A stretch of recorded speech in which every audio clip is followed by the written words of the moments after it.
Sensizliğe dözmür ürək yarım, qəlbim sinəmdə çırpınar canım. İstər sənin yanında mən qalım, getmə əzizim sevgili yarım.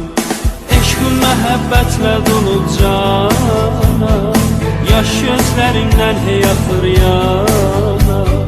Sən bax mənə yarım yana yana, qoy bu məhəbbət daimi qala. Səndən sonra heç bir kəsim yoxdur, getmə yarım getsin qəmim çoxdur. Ağlar keçər hər günlərim sənsiz, çətin gülə dodaqlarım mənsiz. Səndən sonra heç bir kəsim yoxdur, getmə yarım getsin qəmim çoxdur. Ağlar keçər hər günlərim sənsiz, çətin gülə dodaqlarım mənsiz. Sən verdiyin güllər solub məndə, qəmli baxışlarım qaldı səndə. Gəl gəl yarım bir də gülüş gəlsin, mənə gülüş müjdəsini versin. Sənsizliğə dözmür ürək yarım, qəlbim sinəmdə çırpınar canım. İstər sənin yanında mən qalım, getmə əzizim sevgili yarım.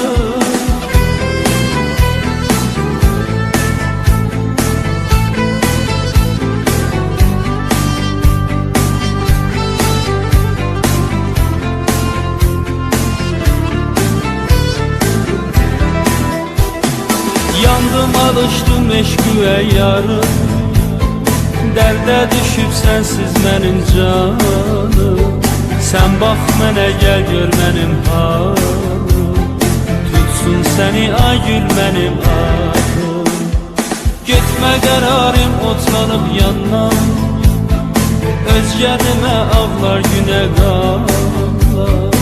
Hər bir baxışla dərdini ağlar, rüyalarda səni yada sallar.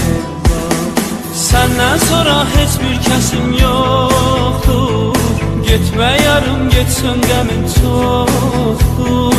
Ağlar keçər hər günlərim sənsiz, çətin gülə dodaqlarım mənsiz. Səndən sonra heç bir kəsim yoxdur, getmə yarım getsin qəmim çoxdur. Ağlar keçər hər günlərim sənsiz, çətin gülə dodaqlarım mənsiz. Sən verdiyin güllər solub məndə, qəmli baxışlarım qaldı səndə. Gəl gəl yarım bir də gülüş gəlsin, mənə gülüş müjdəsini versin.